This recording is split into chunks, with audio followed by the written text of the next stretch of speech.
on, guys. Welcome back to 80s Rewatch, the podcast where we rewind the VHS and dive back into the movies that raised us. Today, we're grabbing our bikes, dodging the Fratellis, and hunting pirate treasure as we revisit the Goonies, the ultimate 80s adventure about friendship, mischief, never saying die. Let's rewind and hit play. It's beautiful where they live. The Truffle Shuffle. Chunk is my favourite character in this. To Harvey Hearties. It's a stiff. That'd frighten you to death at that age, wouldn't it? It's the Fratellis. How could you get that upside down? I'm not Chunk, I'm Captain Chunk. So, Simon, this is one of your all-time favourites. Hello, Darren. Yes, it is. I'd put this in my top 10 all-time greatest films, probably number 3. This is definitely in my top 5. That's pretty high, number 3. That's really high. It is. Well, I'm sure one day we will talk about our top 10 favourite films. I'm sure we will. But up to now, I'll keep the listener in suspense what my number 1 is. But this is number 3 on my list. What year was this in? Was it 85? It was, down. It was 1985. The USA got this film on the 7th of June, 1985. And we got this in the UK on November the 29th, 1985. November the 29th, right. Yes. But it's not a Christmas film, is it? But it probably was released and it was quite festive in Britain on the November the 29th. Yeah, well, we do, don't we? I think it's more so as we get older, Christmas seems to come in September, doesn't it? Or in the in the shops. But when we were kids, Christmas was just December, wasn't it? It was just the month of December. And like you say, this was probably released aiming at a Christmas market, when people are off work and the kids were off school to watch. But yeah, it was that. And we got this on VHS on June 23rd, 1986. 1986. Oh, so what's that, around 6-7 months? Yeah, because I always thought when we were back then in the 80s, 90s, it was normally 6 months from when it came off its end of the run of theatrical release to the VHS release. It's normally 6 months, where now it seems to be a lot quicker. I remember, can you remember the phrase straight to video or straight to DVD? Back then you had to wait, didn't you? Yeah, you really did have to wait, because like I say, 6 months. As a child, as we know, 6 months now, as we're getting older, 6 months flies by. But when you're between the ages of 8 and, say, 15, 6 months takes forever. Well, it's like half a year. Well, yes, you're quite right there, Darren. Yes, it's half a year. So can you remember seeing it then in the 80s? I do. It would have been, I've been thinking about this today, it would have been probably 1987 I watched it, because I remember me and my brother James went to a friend of ours' house, Robert Powers, and his mum went to the video shop to get a film. She didn't take us with us, and she just brought this back and went, I've got the Goonies. And none of us really knew what the Goonies was back then. And then we watched it, and I just remember, and it was so vivid, I could still remember One-Eyed Willy. The pirate ship, the gold, and the kids doing what we wanted to do when we was that age. That's right. Go on big adventures. That's absolutely right. Yeah, you wanted to go on any kind of adventure, and you could live it through them, couldn't you? Yes, definitely. You'd just get on your BMXs, and you'd try and transport yourself to being one of the Goonies, or you'd be riding along, you'd be thinking of adventures in your head as you was riding through the woods, jumping over everything on your bikes and things like that, didn't you? Yeah. So was it an instant like? Some Yes. films, as soon as you put them on, you've got an instant straight feel for them, haven't you? You have. And I think with this one, looking back at it, rewatching it, I think it starts off pretty quick, doesn't it? I mean, It doesn't kind of build. It's the kind of Fratellis like he's in jail and they break him out. And it starts really quick with the action. And then it takes you a bit on the emotional side where they're coming out the house, the Goondogs. It's fast and furious. Once it starts, it doesn't let up, does it? No, it gets going. And like I say, when I was 87, I'd have been, how old have I been? 11. So yeah, probably, 11. And I'm surprised I didn't know about this before, because obviously and I've spoken about this many times. I'd always be in Christine's video shop. But I don't think, because like we said before, we didn't have the internet throwing trailers down at you all the time where you get to know about these films. These films kind of snuck up on you. Yes. And can you remember the artwork on the video? Yes, the reason I remember the artwork on the video is because in my man cave I've got a Goonies poster now, and I'm looking at it now. It's where they're hanging off like a, what do you call it? Hanging from the ceiling. Like a rope or something, yeah. It's like they're in a cave, we're holding half the cave on the ceiling, aren't they? And it's brand on top, and they're all hanging off it. If I remember rightly, it's like a cartoon kind of cover, isn't it? Yeah, and I've said this to you many times before. They were drawn like box art. And that's the bit that I actually love. I love drawn box arts. So I try and collect, especially Warner Brothers. You find it was mainly Warner Brothers videos. Yes. It was normally those. So I try and collect in my man cave the ex-rental Warner Brothers boxes. So I've got quite a few of them now. And Goonies is one, Gremlins and all that. And they're all, like I'm looking now, I've got a Stallone Cobra poster in my man cave because we'll get onto Cobra at some point. I know we will. And the significance of the poster in the man cave, I'll tell you when we talk about Cobra.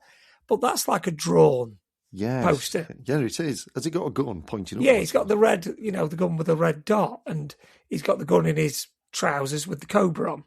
And he's got his shades on. He's got like a matchstick hanging out of his mouth. And just looking across, we'll get to Goonies in a minute. I know I'm waffling. But Jaws is on my wall, the movie poster. That's a drawn movie poster. Yeah, I wonder why. Why the drawings? I don't know, but that's what instantly grabbed me in the video shop. That artwork, and we said before, and I vividly remember Nightmare on Elm Street 2. Yeah. That really does stick in my head as a child going in the video shop. And like we say with Goonies and Gremlins and everything, it sticks. And it's like I say, I remember being at Robert Powers' house and watching this and just being totally immersed in it from the minute it started. It doesn't let it, because it doesn't let up. You haven't got time to pause or take a breath or anything. No, it's fantastic. And where did you first watch this, Darren? Can you remember where you first watched it? Well, I'll be honest with you. I never saw this in the 80s. I never saw it in the 90s, 2000s. I know. I've only watched it in the past 5 years, I'll be honest.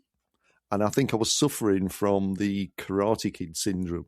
Now, anybody that's listened to our Karate Kid podcast will remember that when I went to the video library, I didn't want to see children up there. Anything with kid in it, or you'd see the children. Because I was maybe 15, 16, I wanted something a little bit more harder.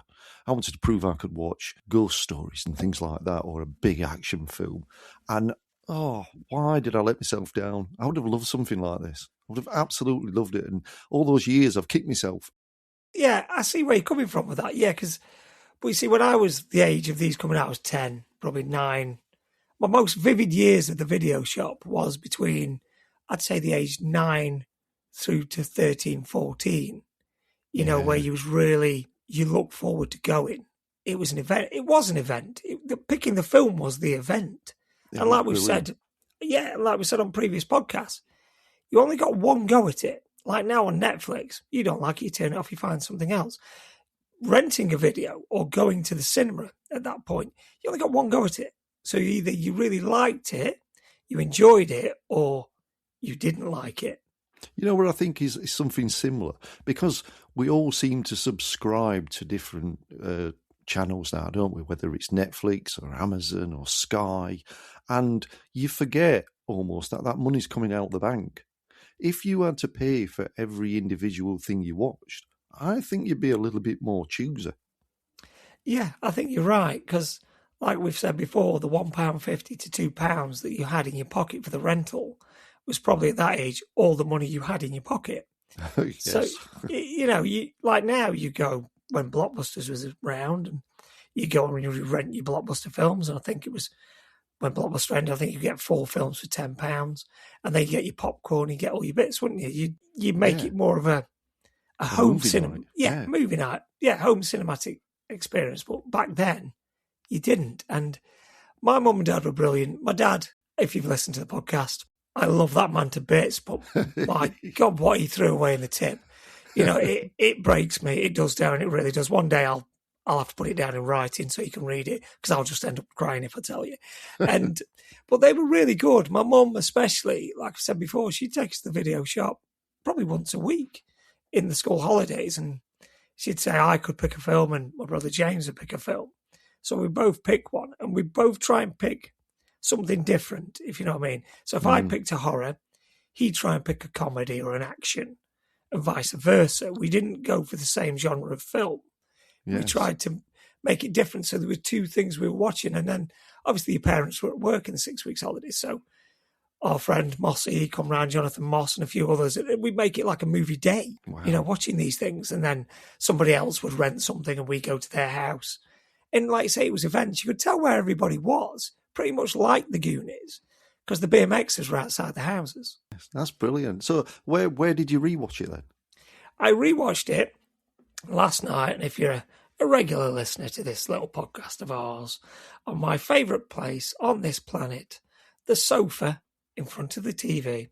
And last night, Darren, I sat there with my usual cup of coffee. It was a Starbucks coffee this week, Darren.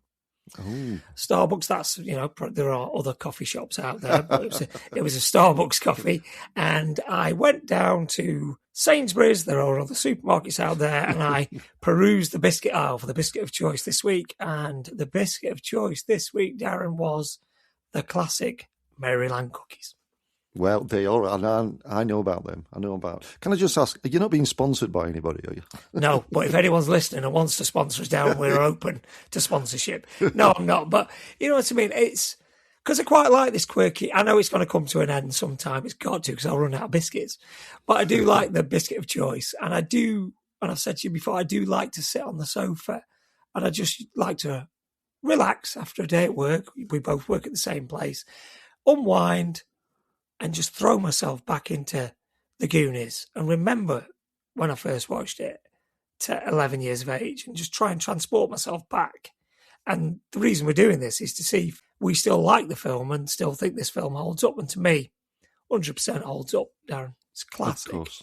And where did you rewatch it last night, Darren? I watched this on a weeknight, which meant one thing. No wine. Oh, we do only do wine at the weekend, Darren.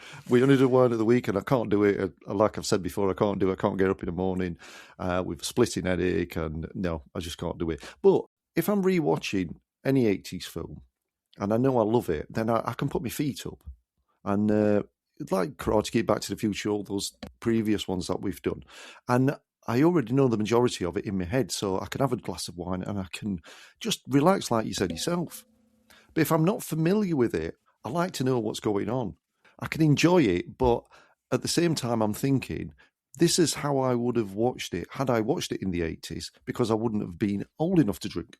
Yeah, I get that. I'm the same as you. I like to be clear-headed when I'm watching these because I just like to take it all in. And like I've said before numerous times, I look kind of sometimes past the film. I'm looking at the scenery. I'm looking at the shops. I'm looking at something that'll, spur my imagination to when I was that age and think, I remember that. Like good old, say, I know it's not in Goonies, but good old Woolworths and things like that. It transports you back.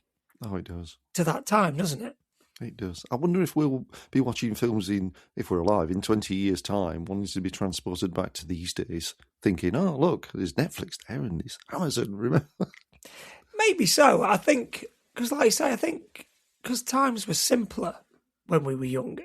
That's the key, isn't it? Yes. It was simplicity. And I think because you just lived freely and all you wanted to do was watch films. And I know now we don't always get the time to sit and watch endless amounts of films. We have to be a bit more choosy.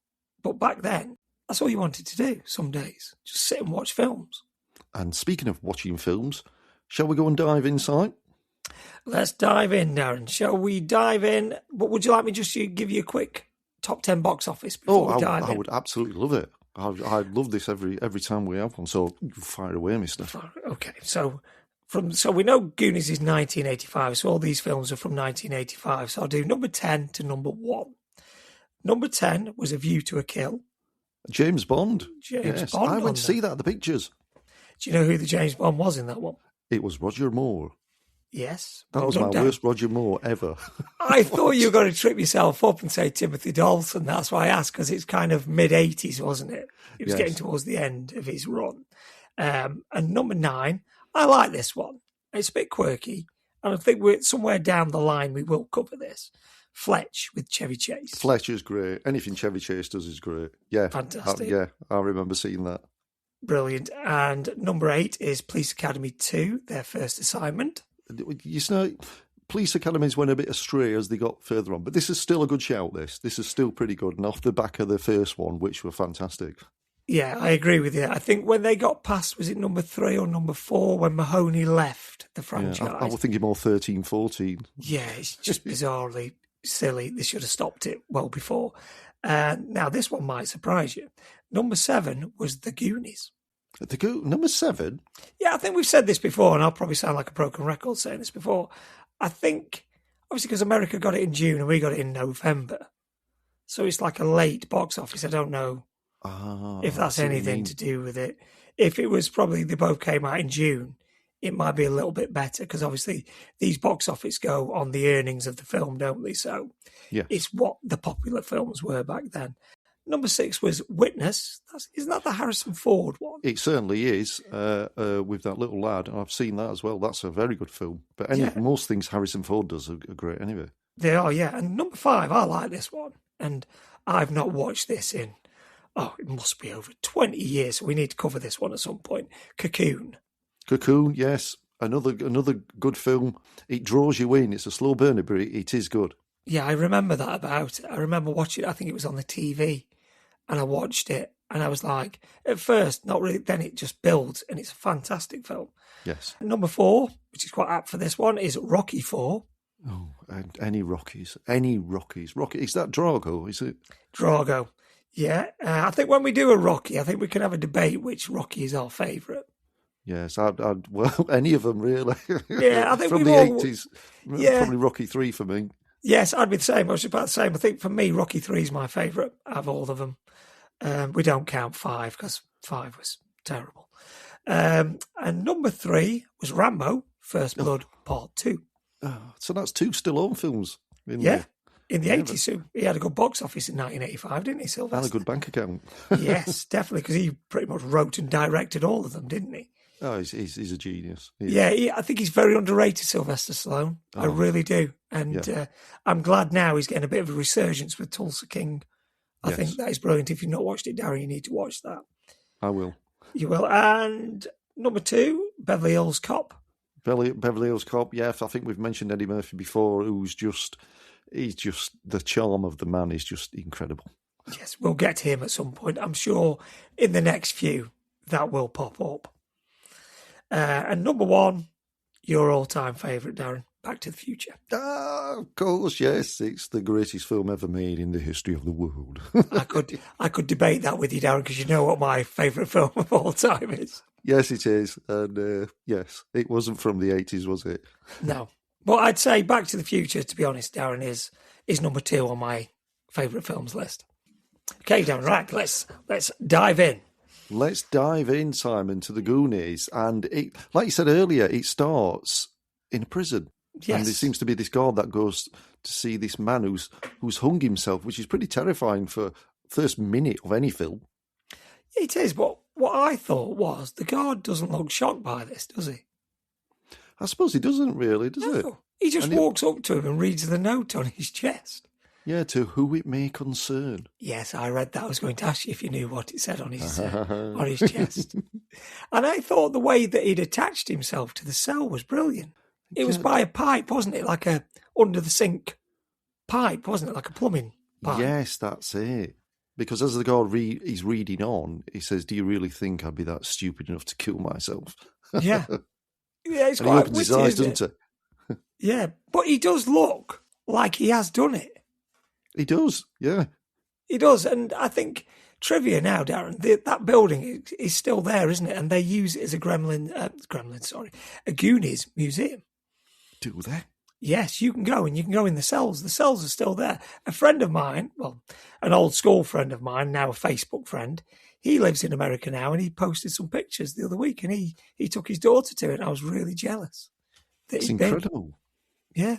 That's ridiculous. So as he's done this, he kind of gets rid of the guard pretty sharpish, doesn't he? Yes, quick kick in the face. Yes.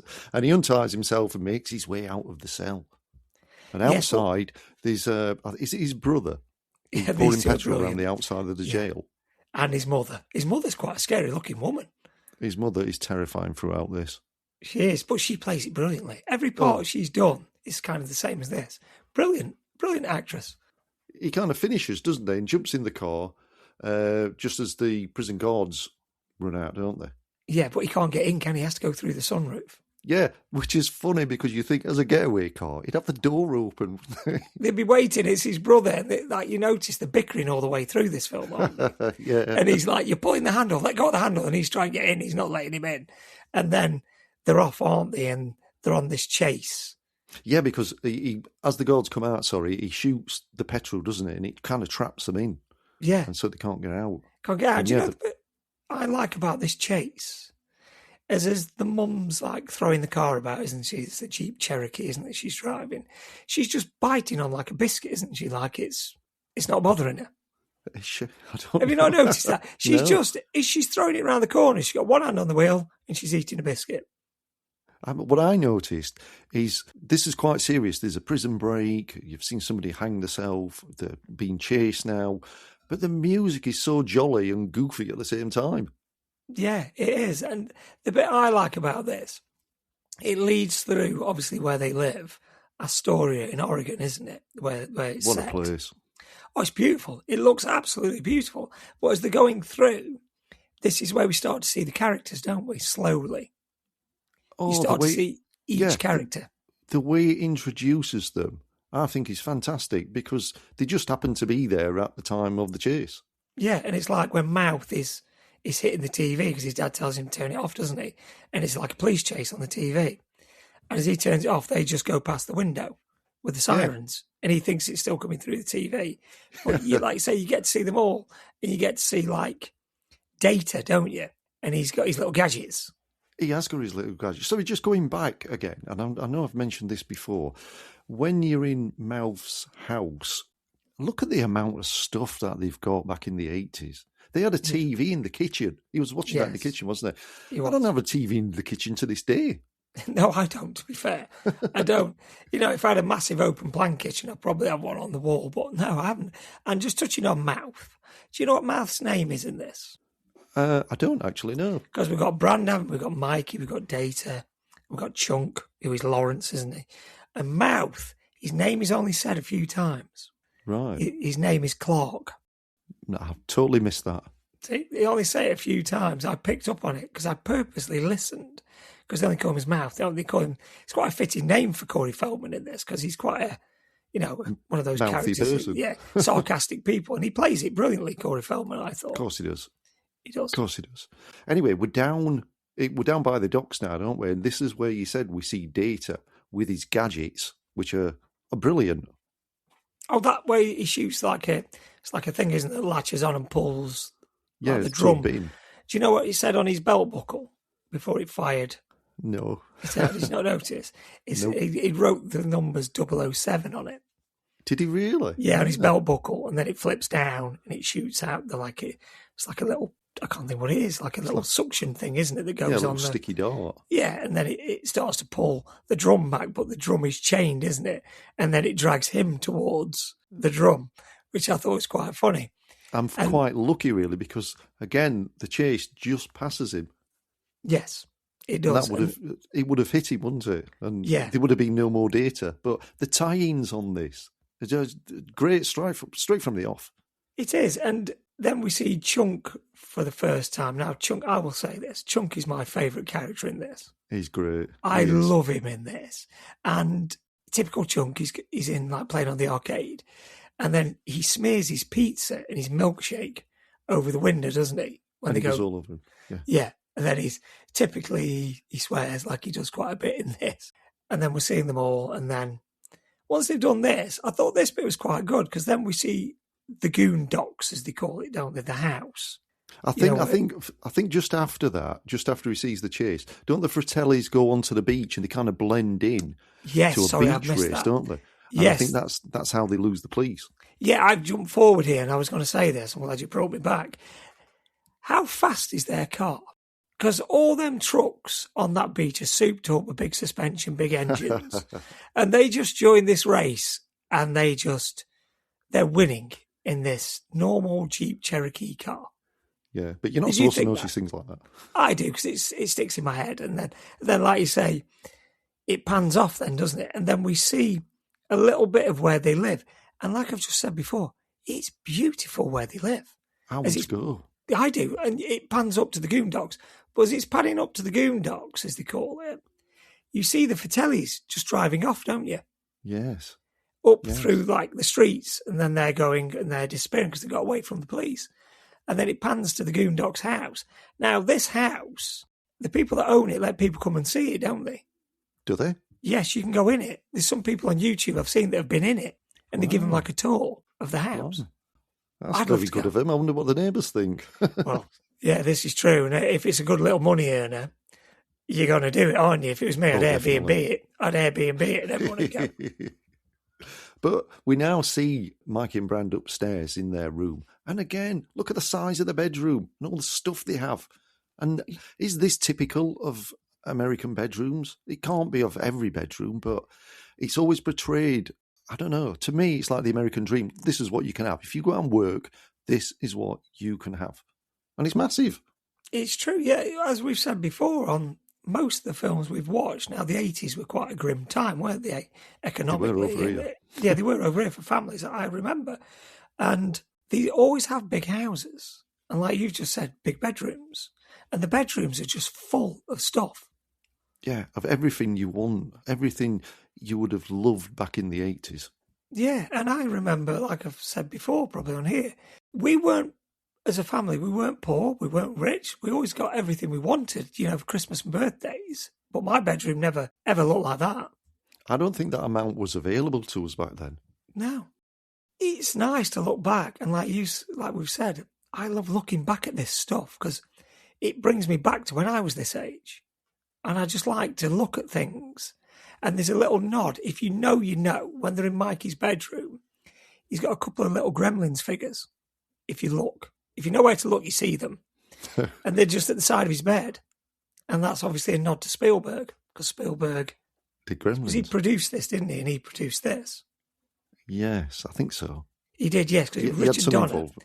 He was some part of it, wasn't he? He was the producer, I think, of it, or something like that. Yes, there's a little nod. And then Brand is like, he's just mad on working out, isn't he? All the time. You only see him with the weights or with whatever. But you can see Mikey's getting a bit bored, can't you? And Brand says he's going to miss this place.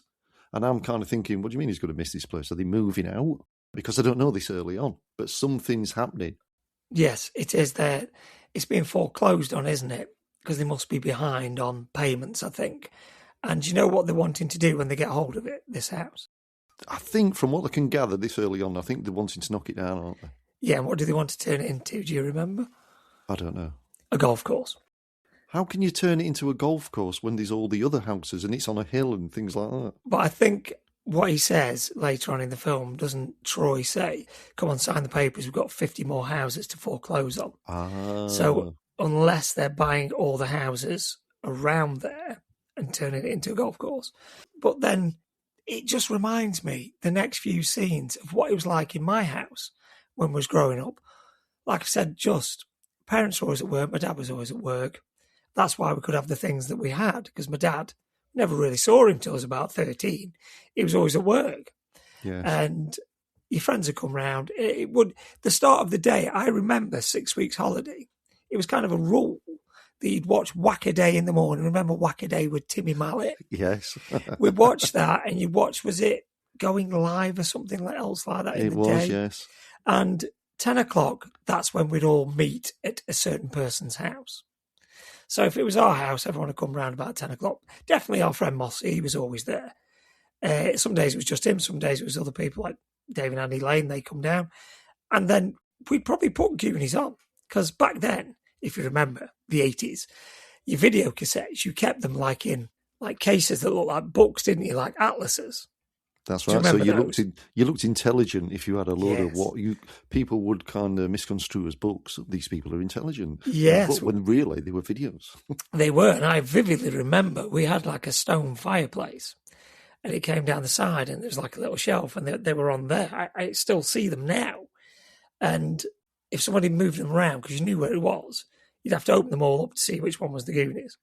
Yeah. And then you'd put it in the VHS. Now, I remember our old VHS, the first VHS my mum and dad got. I vividly remember it because in my man cave, I keep talking about, shall I get one, shall I not get one? I'm going to end up getting one. A top-loading VHS. Remember the top-loaders?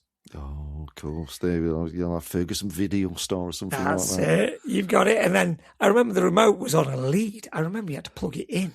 Yes. And then obviously it progressed to videos and we'd watch it. And like I say, just them being in the house, that's what makes me think of. It makes me think of those times in the 6 weeks holidays. And that's why I love doing this, because it propels me back to when I was a similar age to these kids on this screen. And you think what you'd be doing them days. Which sounds to me similar to what the Goonies were doing. Yes, but nothing on the scale of what these did, don't get me wrong. But you'd be out in your BMXs and you'd be off trying to cause trouble. Not cause trouble, just... Mischief. Yeah, being kids, just kids. And it's nice that the group of friends, and I say this to my son Harry, and I'm quite adamant with this with him, that he plays a lot of football, as you know, and the team that I coach and he plays for, it's pretty much his group of school friends. It's pretty much his class at school is 85% of the team. And I'm adamant with all of them. This is your friend group. This is your friend group you're going to go through school with. You're going to go through junior school with. You're going to go through high school with. You're going to knock about with when you go out drinking and you go out night clubbing. This is your group of friends. Because like I've just said, my friend Mossy, I've been good friends with Jonathan Moss since I was 8 or 9. And I'm still very good friends with him now. Obviously, when you have kids and you progress and you have families and this, that and the other, we can go months, Darren, without talking. Might do the odd text message, but we'll meet up every, say, 2-3 months, and it's like we've never been apart. And that's the true friendship of what I see the Goonies having, in later life. Yes. You can sit. I can sit with him now in a pub and just we're just mates and we just talk. It's not like where have you been for the last 10 weeks or whatever. You just straight back friends. You're talking, and that's the measure of a good friend, I think, and that's what these have. I think you're absolutely bang on. You're absolutely bang on. But anyway, Brandon and Mike are upstairs, and they hear a knock at the door. And when they go downstairs. Who is it? Who's at the door? His mouth. I love it, doesn't he say, hey, Mickey, or something like that, doesn't he? And try and put a bit of a gangster accent on. To me, he's doing his hair. And all I'm thinking of is he looks like Elvis here. He's trying to do his hair like Elvis. He does that quite a bit all the way through the film, if you notice. He tells them, doesn't he, that it's going to be the last Goonie weekend together. And the boys look sad, don't they? You would do, wouldn't you? Because it looks like this house is the focal point for them to meet. Yes. It does. You're right. Just maybe like your house. Yeah, it pretty much was. And for me, it's the friendship they have. And then, obviously, they're talking, and then who else appears? Well, he's outside, isn't he? Chunk. Yes. Yeah. And what does he make him do? Well, yes, he makes him do the truffle shuffle. Brilliant. Now, did you know that the actor who played Chunk, I think, is it Jeff Cohen? Yes. He had chickenpox. And did he? Yeah, and he thought he was going to lose his part, but he still turned up, and he was embarrassed to do that. So Richard Donner cleared the whole set, and it was just Chunk and the camera, because he felt embarrassed. I say when he does it brilliantly. And you know the bit that does me when he's doing it? Obviously, you see all what's happening, like the chicken laying the egg and the balloon popping. Oh, that's a brilliant series of events. It is. Whoever came up with that little thing, it was fantastic. But what does it for me is, as all this is happening, even though you can't see him, you can still hear him grunting and groaning doing the truffle shuffle. Can you? Yeah, if you listen, you can hear him still doing it. And then, obviously, he gets let in, doesn't he? Yeah, he tells them about the police chase that he saw, and they don't believe him. And then I think somebody mentioned something about Michael Jackson or something like that. Don't they say better than the time that Michael Jackson stopped to use your bathroom? That's it, yes. And then doesn't he say, which I think is brilliant, okay, that was a lie. It wasn't Michael Jackson, but it was his sister. He's just, Chunk is fantastic. He really is fantastic in this. Everything he does. Yeah. He's brilliant. For a young lad, his delivery is just brilliant. But he didn't go on to do much more acting after this, did he? I think he did a few little things. Oh, right. And then he stopped probably 2 years later. And he's never acted since. Oh, right. And now it cuts to the house opposite. I love this bit. And it's Data, isn't it? And he's on a zip wire. Yes. This ties in with your James Bond theme on his belt, because I'm sure they play the James Bond theme as he's zipping across. Who wouldn't want to do that? Can you imagine? Fantastic. Oh, it'd be amazing. Just go to your mate's house. And the bit I noticed when he's doing it, when it pans out and you see him zipping like probably halfway across, the scenery where they live, the seas in the background and everything, you think, it's beautiful there. It really is. And then Mikey sees him coming, doesn't he? And he tries to get to the, like all Americans have, it's like not a door, it's got like meshing on it, hasn't it? Like a screen. Yes. And he bursts through the screen, doesn't he, into the front room. Yeah, and he knocks Mikey's mum's favourite ornament, which looks like a naked male Olympian. Yes. But he says he's got it, doesn't he? And then he drops it, and, something breaks off that. How can we put it? No male would want that kind of area breaking off at all. No, that's the bit you don't want to be broken as you get older.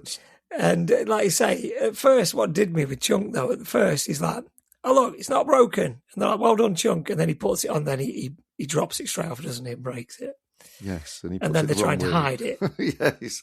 Yes, because his mum comes in, doesn't she, with Rosalita? Yeah, I love this. I think this bit is brilliant, where Mouth, she says, oh, you took Spanish, didn't you, Clark? This is one of the only times you really hear his name. Didn't you, Clark? And he's following her around the house. Well spotted. That's there, yeah. Yeah, I can hear it now. You've said it, his name. Clark. So as he's walking around the house, he's pointing at drawers, isn't he, and saying, this is where we keep the illegal substances, doesn't he? And all this. And what comes out of his mouth is genius. And she's just looking at him, isn't she? She's like to say, what? But he's doing it. Fantastic. He's Spanish. He's brilliant. Yes, and so I read he couldn't speak Spanish, and the lady that plays Rosalita told him and taught him how to speak. Oh, brilliant. She did a good job. She did, because what he was coming out with, I can't speak Spanish, I don't know if you can, but it does make me wonder, because I think, do we get the subtitles? Yes, we do, so that? You know what he's saying. If he only speaks those lines, what he does in that film, and that's the only Spanish he can speak, he pulls it off brilliantly. Oh, fantastic. And like I say, as he's walking around telling her where certain things are in the house and certain bits, it cuts back, doesn't it, to Chunk and Mikey. And what has Chunk and Mikey, what's Chunk done? Chunk, with the ornament, is it? Yes, he's glued it back on, hasn't he, but upside down. A bit upside down, yes. How could you get that upside down? Is it because they're in a rush because his mum's going down? I don't know, but he's got it upside down and made an absolute mess of it. Yes. But then Mikey's mum and Rosalita, they've gone, haven't they? And Mouth wants to go upstairs to the loft, doesn't he? Yeah. To see what's being thrown out. Yes, and this is the bit, obviously, where we start to see the little bits of treasure that his dad's got in the loft. Now, to be fair, his dad's got some cool things in that loft. He's got loads. Because they're all like dressing up, aren't they? Chunk's Yes. got like a pirate hat on and a pirate kind of cloak thing, hasn't he? I love it when Mouth sticks his tongue through that painting. It looks so comical. He does, yeah. And they're just all messing about with everything, aren't they? And then, isn't it Chunk? Oh, Mikey finds it, doesn't he? The map. He finds the map and then he gives it Chunk. Obviously, he can't get in it because it's full of glass. And he gives it to Chunk, knowing what will happen, doesn't he? And do you know the bit that's so funny with this? Is as soon as he gives it him, he counts down, doesn't he? 5, 4, 3, 2, bang, he's broke it. And then they get the map. Now, the map, they did this map, Spielberg, and they tried to make it obviously look old because it's supposed to be from, isn't it, something like 1682 or something like, is it? It's old, is it? 1632, isn't it, supposedly, or something? I'll bow to your experience. I think I'm right there. I could be wrong. If anybody knows, please tell us. And he covered it in coffee to make it look old, and he didn't think it looked like an authentic map. So someone cut their finger and sprayed blood on it, so it's got proper blood on it to make it look more authentic. Wow, well, really? Blimey. Yeah. So, but it does look like a good map, doesn't it? And then they start to look at this map, don't they? A bit more. And Mouth In again. depth. Yeah, his Spanish comes into it, doesn't it? Again, because doesn't it say "Ye intruder, beware" or something? And this is what I found quite strange, is the map is written in Spanish, and Mouth translates it in what seems like a London accent. He does, doesn't he? Yeah, proper Cockney. Yeah. He does, So doesn't he? Was One-Eyed Willy English or was he Spanish? I don't know. That's probably a good question, that, Darren. I don't know. We don't Oh, actually know what he was, do we? We just know no, he was a pirate.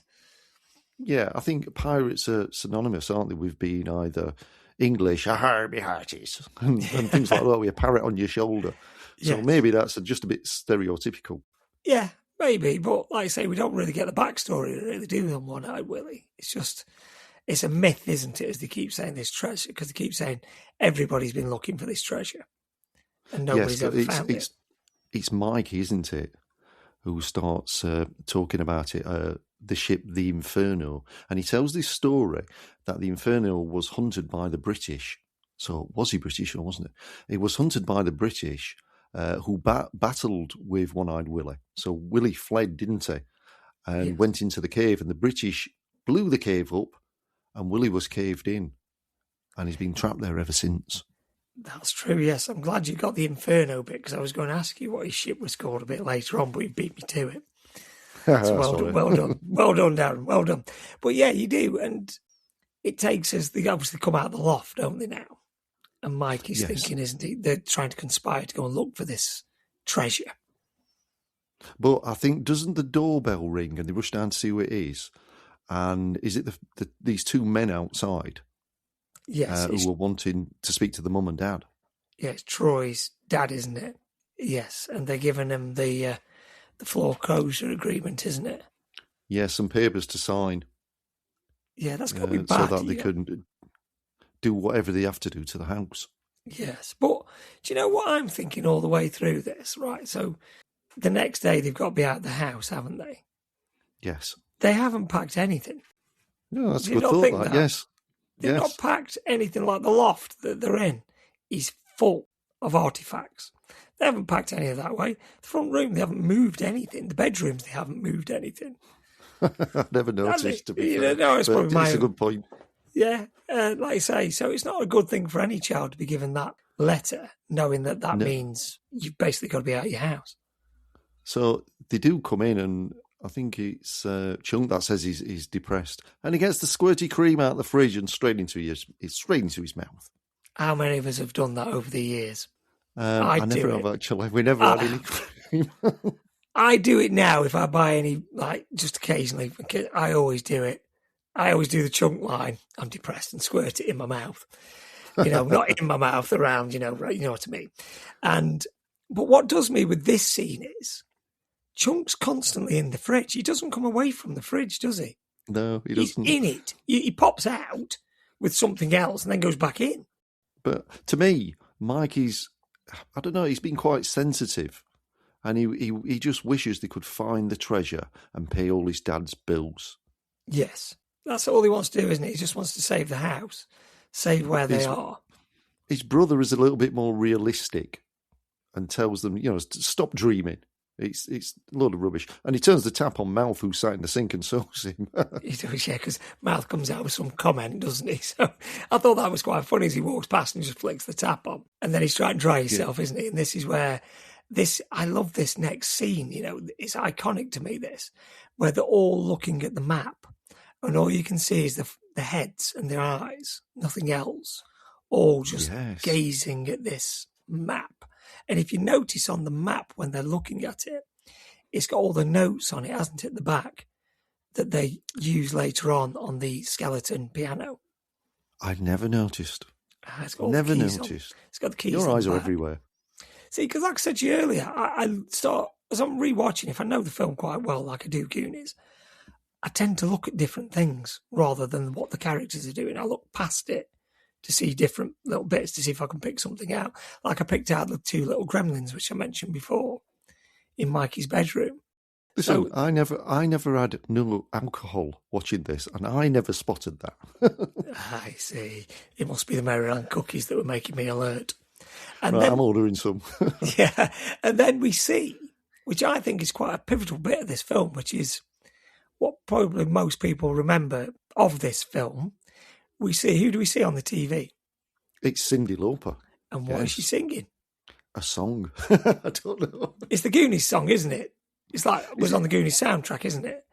I've never listened to it. Is it? Yeah. Oh, right, Yeah. very good. Yes. So we see her, which I thought was quite good placement of her on there. And then it cuts back, doesn't it? And this is where they're conspiring the plan to escape from Brand, aren't they? Yes, and they kind of tie him up with his chest expanders because he's there, he's exercising again. He's a fit lad. He's a big fit lad, but do you know what made me laugh? Who dives on his knee to pin him down? Chunk. You can hear him saying, yes. you can hear him saying, "Get off me, Chunk." They pin him round. And Brand, do you know, just as we're talking about Brand's character, he's like into the fitness, isn't he? He's got like the grey tracksuit. And it was a thing in the 80s, wasn't it, to wear shorts over the grey tracksuit bottoms. It was, yes. Do you remember and a that? headband. Yeah, and a headband. I remember that. And what I quite liked about, just quickly going off the topic of Goonies, this last series of Stranger Things. Now, 11 was dressed like this, and that was a nod to the Goonies, wasn't it? I have no idea, but it did make me wonder why. Yes, it was the Duffer Brothers having a nod to the Goonies by dressing her like Brand, because it was set around the same time in the 80s, wasn't it? Brilliant. So she was in the grey tracksuit with the shorts over the top, great, and a headband. That's the nod to the Goonies. Very good. Very, very good. Yes, I like that. So then they've tied him up and they escape on the bikes, don't they? Oh, damn And right. these scenes, to me, these scenes of kids on the bikes going on adventures, to me, are synonymous with 80s films. Absolutely. It just holds it like E.T., everything like that. You can look at people on BMXs. But that's what we had. Around this time, I may have to mention it before, my brother had a Mongoose California BMX classic. I remember I had a Diamondback 2 BMX. And we went everywhere on these things. We absolutely jumped everything on them through woods and everything like what these are doing now. And then they're going, this is where the adventure starts, isn't it? Because now they're trying to pinpoint the locations off the map. But while they're riding and Cyndi Lauper's playing, it's just the fantastic mix. It sets your imagination going, and it's a place you want to be. You want to be doing that now. And I bet at your age, we'll not say how old you are, if you were given that chance, you'd be doing that now. Of course I would, Darren, of course. And you know, the bit that I like about the whole sequence of this bit is where they're coming through the town. He sees his dad, doesn't he, outside? Is it like a museum or something his dad works in? And then they're coming through. And the bit of camera work, I like this bit where it pans above them. You know, it's above the trees. Yes. And it's following them down that bit. And just touching back on Stranger Things, it reminds me of that because they were always on the BMXs and the bikes. I was just going to say that. That's what that scene reminds me of now, Stranger Things. And also it's cutting back to Brand, isn't it? And they've let Brand's bike's tyres down. So what does he have to do?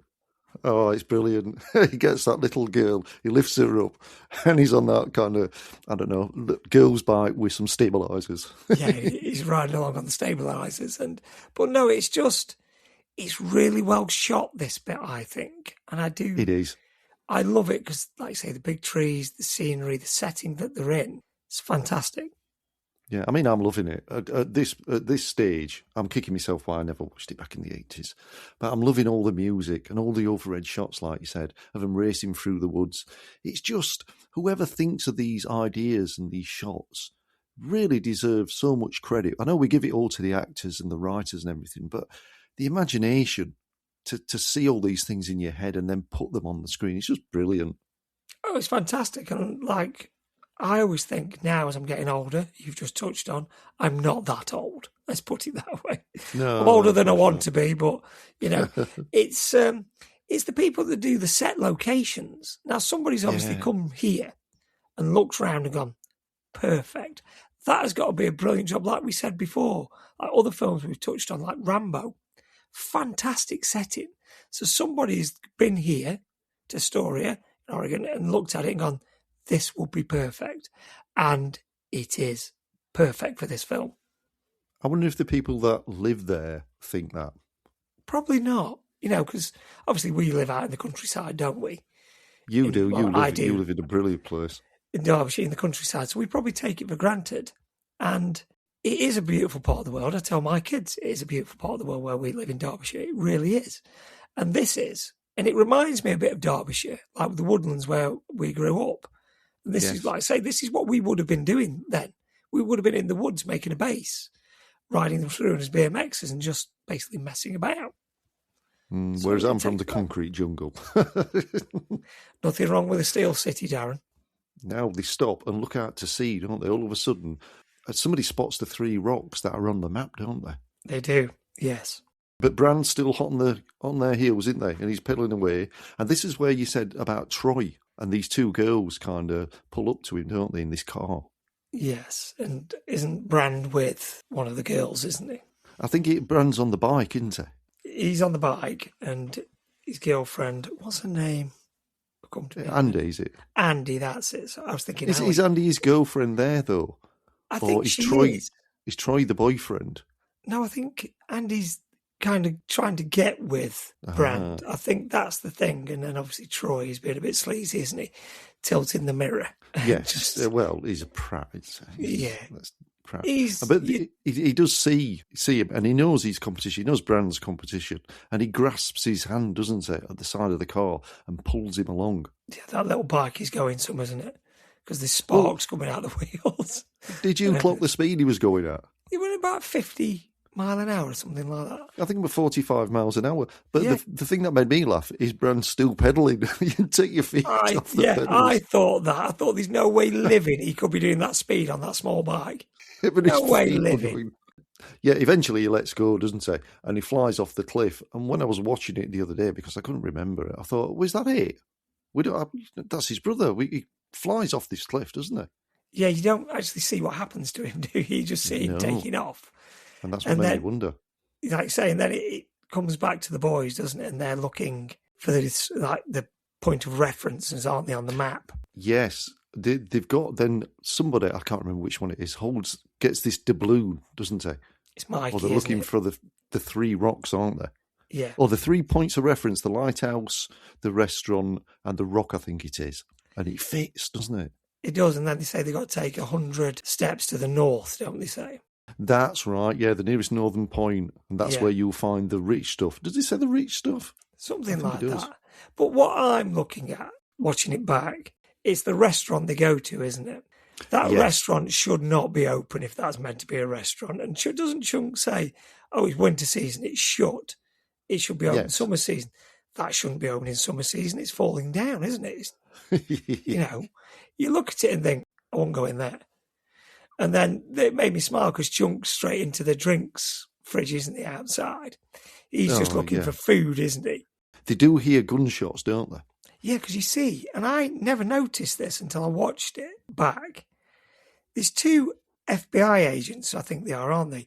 They go in to the restaurant, but they don't come out. And you hear gunshots, don't you? So the Fratellis have obviously shot the FBI agents, which gets to what we'll get to in a minute, because they carry one out, don't they, to start with? Yes. And they leave the other one in the freezer. Yes. Now, but what I've noticed, I think it's a theme throughout this film, is Chunk is always scared. He always wants to turn back. Let's go back. And I don't know about you, but for me, back in the 80s, we used to dare each other to walk through an old disused train tunnel called the Fiery Jack. Why they called it that, I don't know. I haven't got a clue, but that were its name, probably a kid's name. And you would enter this tunnel, not being able to see the end of it. It was that long, that far. And you'd walk in for about 10 minutes in total darkness until you saw a tiny little glimmer of light right at the very end. And it was absolutely terrifying. And one of my friends, which was like Chunk, would always say, I want to go back, I want to go back. But we never did. We'd always reassure him. But there were tales of dead passengers being right in the middle of the tunnel, which is why it was closed down. But it was never proved. That was never proved. But when he got scared, they would wind him up. They'd be mentioning that they can hear things, and it just reminded me of Chunk and the way he is. But obviously, when you reach the end, everybody were all clever and trying to be hard and clever, but none of us ever walked through it ourselves. Not one point, and that just when Chunk's always trying to, no, we should go back. It just reminded me of that. Just that small bit. That's good, Darren. I think I'd be the same. I don't think I would like to walk through something like that at this age, especially on my own. But as kids, that's what you did, wasn't it? You would do those things. You dare each other. Yeah. It was crazy, really, because even today, if I knew my son were going down at something like 12 or 13 years old, walking through this big tunnel, I'd say, no chance, mate, no chance. And it was terrifying. It really was. I'd be the same, just like you said. If my kids were, I'd be like, no, you're not. I'd be thinking I did it, but you're not doing it. Exactly. You're definitely not doing it. I think we're a bit more, like back then, like we've said before, we were freer as children. You would just go out for the day, and you was out for the day. Yes. Now, if my kids want to go out, say, for the day, you're texting, where are you? What are you doing? You're constantly in contact with them, aren't you? You certainly are. But so back onto the film. Sorry for that little reminiscence. It's good. That's what it's about, Darren. That's what this 80s rewatch is about, reminiscing. Like you say, they reach the restaurant and look through the window. And is this where Mrs. Fratelli, is this where they're taking the two FBI agents then? Because I didn't recognise anybody that was in there. Yeah, they walk in. If you notice, the two FBI agents walk in and then they walk in. And then this is where the mother, Fratelli, comes behind them, doesn't she? And says, what do you want? And makes them all jump, doesn't she? Yes, because Chunk's just been round the back and noticed that there were a bullet hole in one of the cars, didn't he? Yes, he does. And then I think this is quite good because they're all in there and she's like, it doesn't matter to try and be smart and say he wants his fancy food or something and a bottle of red wine, doesn't he? Yes. And she says to him, the only thing we're serving is tongue. And she makes him stick his tongue out and then she pulls a flick knife out, doesn't she? That'd frighten you to death at that age, wouldn't it? You'd be out. You'd be absolutely out there, wouldn't you? You'd be gone. And then they say they want water, don't they? And she brings out these 4 glasses of, it just looks like whiskey to me, not water. Yeah, it's a strange colour. Definitely. It's a very strange colour. But Mike, he's the clever one and he's the most sensitive one in this. All the time he's thinking, in his head, all he's got is getting the treasure to help his mum and dad to save the house. And he says, right, I need the toilet. And she tells him where it is, but she says, stay to the right. And I'm thinking, why the right? Yes, it's because there's somebody else down there, isn't there? Yes, and he sets off down into the basement, doesn't he? But he's got his map out because he's thinking he's trying to be sneaker. Now, if somebody had pulled a flick knife on one of my friends, the last thing I'd be trying to do is sneak round the back. No, like you've just said, you'd be out of there, wouldn't you? So you'd be gone. But he's looking for basically the treasure, isn't he? That's all he's thinking about, trying to get the treasure. Yeah, he has a strange growling noise and some opera singing. Yes, that's his brother, isn't it? His brother's got quite a nice voice, hasn't he? Do you know his brother is a trained opera singer in real life? Yes, I was just about to say the same to you. That's what I was trying to ease you in with. No, you're right. No, he's, like I say, he's a trained opera singer. You can tell he's got a really nice voice, nice tone to his voice. Absolutely brilliant, yeah. Sorry, Mikey looks scared, doesn't he? And has to hide. Is this where, does he put his foot in a mousetrap and tries not to make a noise? Yes, brilliant.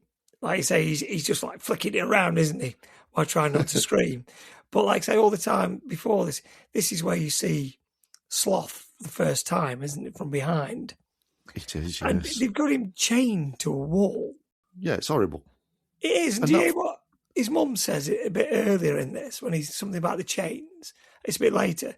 And she says, oh, we better not broke those chains again. I'm not going back to the zoo to get some more chains. It's no life for him, is it? No, but we don't know. And when I first saw it, obviously only 5 years ago, you're thinking I thought it was some kind of monster, manic monster that had to be chained up. Well, I think that's how they portrayed him, wasn't it? As a bit of a monster, but he isn't. He's a really nice person. He's just a normal person. But when Jake goes, Mikey, he kind of gets a broom, doesn't he, and pushes the food towards Sloth. But what is on that plate? It's not fit for an animal to eat. No, it is basically what you'd give a pig or something, isn't it? Yeah. Something like that, you know, that's what that reminds me of. And then he goes back upstairs, and obviously we've not seen this, but Brand has actually come into the restaurant. Yes, he has, because when he goes back up to the upstairs, because when he pushes the food towards Sloth, Sloth turns round and scares the life out of Mikey, doesn't he? And he runs for it. You would do, wouldn't you, if you'd seen that at the age? What age do you think they are? Probably 10, 11? I would say so, yeah. He only looks that young. And you would be. You'd be scared to death, especially if he screams and things like that. Yeah, and the noises he makes. And then they're outside the restaurant again. And this is where you see the Fratellis putting the first of the SBI agents into the boot. He's wrapped in a black bag, isn't he? So that's the first, because 2 went in. So this is the first. This is what as I'm watching, I'm trying to figure this out myself. So it's 2 of them. One's inside still, one's being taken away to be disposed of. And now this is where they see the chance to go back in. Again, Chunk wants to go home, and Mike tells him, what home? We won't have a home in a few hours. Yes, it will be taken away from us. And then the 2 girls turn up, I think, do they? And Andy and Steph. Steph, that's it. Andy and Steph turn up. So it's like you say, where have they come from? You know, so they appear and then they go into the restaurant, don't they? But the girls don't. They stay outside, don't they?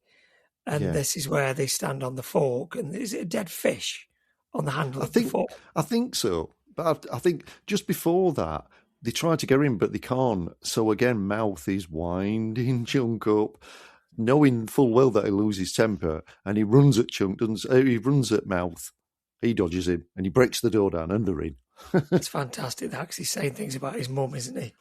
He knows he knows exactly what buttons to press to get him angry. And like you say, Chunk just goes through that door like it's nothing. And then they're inside, and then the girls then come in, and we're all in here. And this is where they start to try and figure out where they are and what's downstairs, isn't it? Because they keep saying they need to get to the lowest point. And they all go downstairs, don't they, to see what Mikey actually saw. Yeah, and he's saying it's an it, doesn't he? Yeah, which again he's wrong, nice. Isn't it? Back then, this is probably how they portrayed people like Sloth, which nowadays we don't, which is quite correct. We don't. Correct. But they call them an it. So back then it was acceptable. Now it's totally not acceptable, which I'm totally on board with. And this is the first bit where they look at him and they all jump back, don't they? And they do, yes. This bit is probably one of my favourite scenes in the film, is where Brand's about to kiss Ali, and you've got Data, Mouth, and Chunk on the floor, haven't you? Shame, shame, as he's trying to kiss her, isn't he? Makes me laugh. At that point, when you're trying to look for treasure, you've got what you think is a madman chained up. At what point? Well, he's a young male, isn't he, Brand? And she's a cheerleader. He's probably thinking, now's me time. I'm going to go for it. Yeah, and then it pans around. You see Chunk again, then at the water. What do they call them things? The water. Oh, yeah, that water container. That's it, container. I was thinking fountain in my head, but I knew that wasn't right. Yeah, so he's there and he's trying to get water out, isn't he? And they're looking for the lowest point. And it's this bit, if you look, where Brand and Mikey are arguing because he tries to hit the floor with like a metal rod, doesn't he? He does, yes. And he's saying, give it me, you'll hurt yourself. And they start arguing a bit. Now, this is where Mikey's character, if you listen to it properly, calls Brand by his proper name, Josh. He doesn't say Brand, he says Josh. Does he? Yeah. He says, come on, Josh. We've got to, instead of come on, Brand, he says, come on, something like that. Come on, Josh. So he calls him by his proper name. You've really got to listen for it. But if you know it's there, you'll hear it every time. Wow. So if you ever rewatch it, that's the bit where they left it. Yes. Yeah. So then it comes, and then also another bit. Like I say, for me, Chunk steals every scene in this film. He smells ice cream. Yeah, you know what? I thought that. All the lids were on. Yeah, how do you smell ice cream? So he goes in, doesn't he? And then it pans to the rest of them. Because he's just broken the water, hasn't it? It's all gone down, it's trickling down, and he goes then for the ice cream. And this is where we see he says the iconic line, doesn't he, Chunk? What's the line, Darren? Is this where they find the dead body? Yes. And it falls out, doesn't it? As he jumps, they all jump out, it falls out. It just happens to land on his face. It's a stiff! Yeah, brilliant. Yeah, it's a stiff. Not what the hell is this? It's a stiff. And then... But he says it as though it really is true. Yeah, it's brilliant. And they shove him back in, don't they? Because the Fratellis come back. Oh, no, we've missed a bit, sorry. Thinking about it. Yeah, we've missed the bit where the water runs down into like a fireplace. And again, it's Mikey who notices that it's kind of falling deep. It is, yeah, it's going deep. And he says it's deep. And then they move the fake fireplace and they kick the boarding out, don't they? And then they see... That's it. That's the entrance to the caves. But also, as this is going on, Data has found something, hasn't he? What's he found? As if he's found a machine, hasn't he? That printing money. press. A printing press. So he stands there, doesn't he, going, $100 bill, $100 bill. And then they're all like, $100 bill. And then he says, we're rich, we can save the Goondocks, but it's only printed on one side, isn't it? And it's obviously counterfeit. So then that dream has gone. Then I think Steph finds a newspaper, doesn't she? The Astoria Ledger. That has a picture of the Fratellis mugshots on it. So you're dealing with some pretty scary family. Yes, and then they reappear because you see them above, don't you? Well, you see the feet. Yes. As they're coming in, and then this is the moment where they try and put the FBI agent back in the fridge or freezer. Yes, this is where Chunk gets stuck in there, doesn't he? Yeah, I think this is brilliant. And like I say, nobody notices that he's not there. And he's in there, isn't he, jumping up and down, trying to get out. And like I say, he's stuck, and then they go down the fireplace into the cave. Yes. Would you go down there? Let's be honest, would you go down there? No, I'd take my chances with the Fratellis.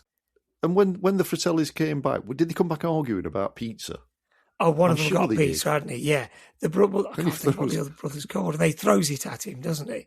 He does. He says, you want your pepperoni pizza, and he throws it and they pull the gun on each other, don't they? Now, at this point, Mama Fratelli, she hits Jake, and in real life, she was told to slap him as hard as she can. And this scene and the next scene when she hits him, she really, really hits him hard. Yeah, and doesn't he come out with the line that he's the other one? What's the other one called? It's Jake and... I can't think what the other one's called. Francis. Francis has always been the favourite. He says that, doesn't he? Like a typical sibling. He's always been your favourite. Sort of thing, doesn't he? And then they're arguing and fighting. And then we go back downstairs. And Chunk has now come out of the freezer. And they tell Chunk, don't they, to go and get help. Yes, get the police. Get the police, and he gets out the window. Yeah, that window that's really high up. Yeah, and he gets out of it and he's away. And the Fratellis then come down. And they say, someone's been here. This is the bit where the chain, because they say, oh, has your brother got out again? He better not broke those chains, because I'm not going back to the zoo for the chains. And they're down in now the cave, the tunnel. And this is where Data then uses his lights, doesn't he? He's got that invention with the lights. Yeah, it shines him in the face, doesn't it? And it just blinds him, but it lasts probably about 10 seconds. Yes. Did the batteries go out? Yeah, that's what he says. He says, only problem, batteries don't last. And then again, outside, is this where Chunk flags down a car? Yes. And also, again, steals the scene. Like I keep saying, he is fantastic in this, Chunk. And he flags down the car and he goes running up to the car, and typical Chunk style, doesn't put brain and mouth into gear. He just spurts out. What does he spurt out to the person in the car? He starts talking about this gang, and they're a family, and the killers, and they're called the Fratellis, and really nasty people. Then light comes on, and is it Jake? It's Jake, yes. It's Jake, and then he starts singing again, doesn't he?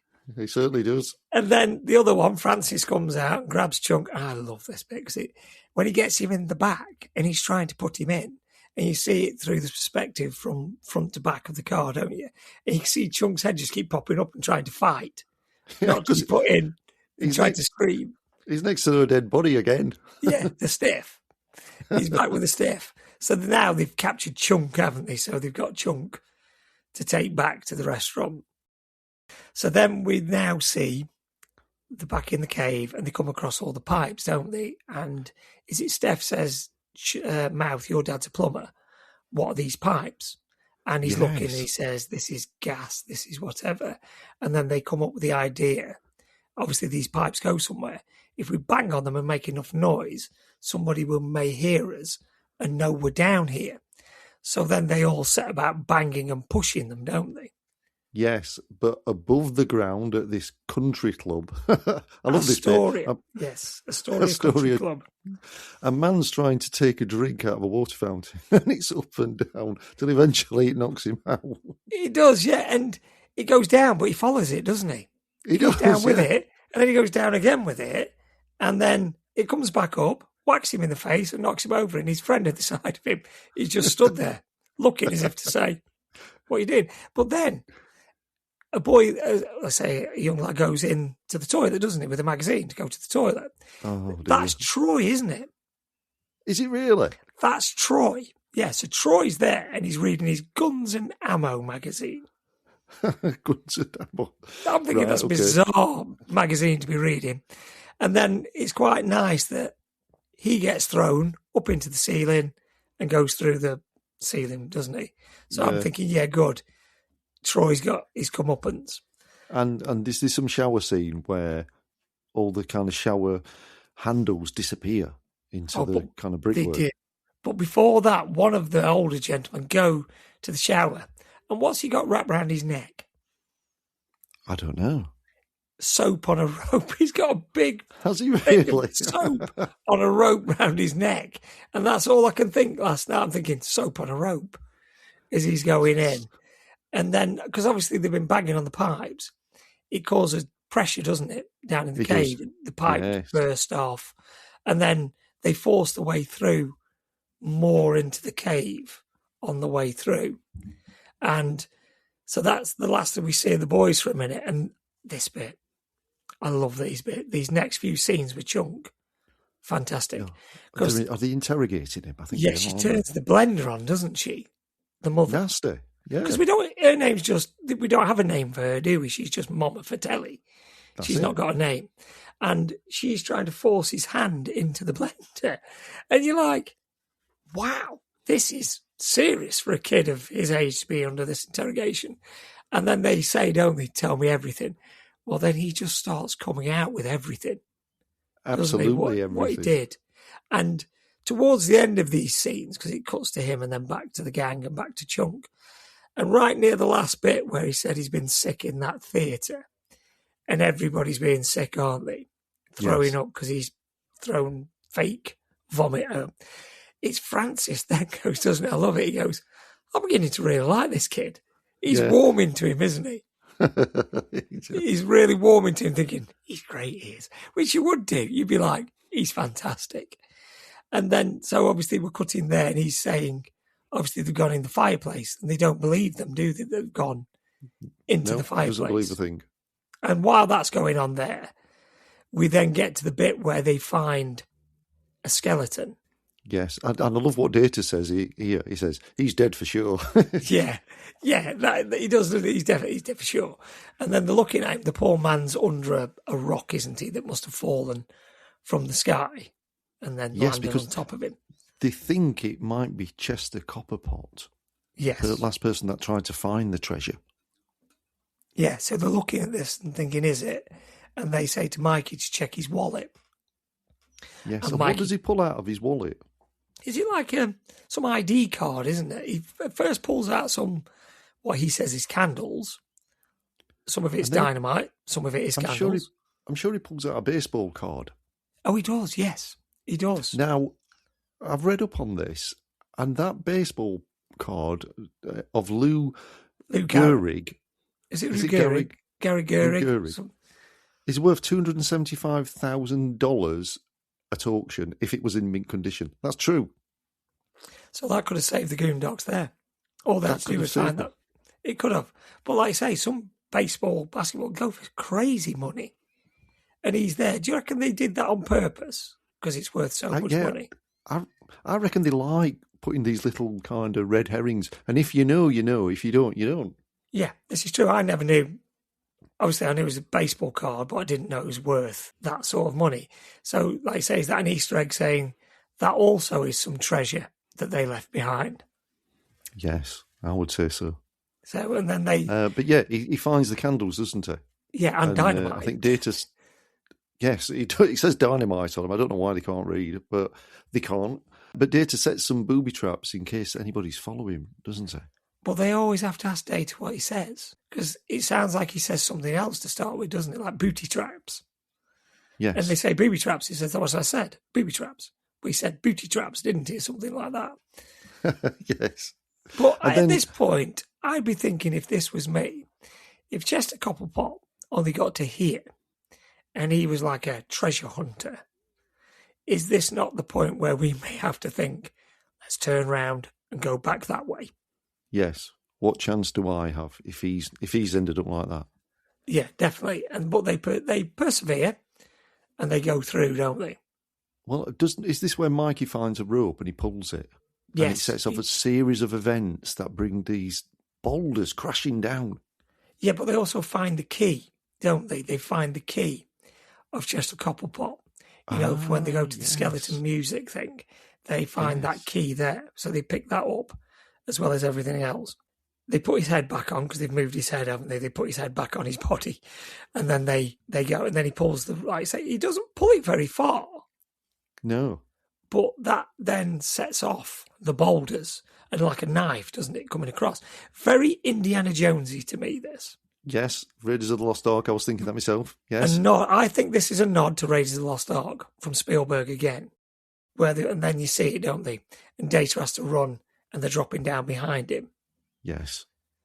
Now, is this where they're in the cave and they hear some noises and they move a boulder and all these bats come out? Yeah.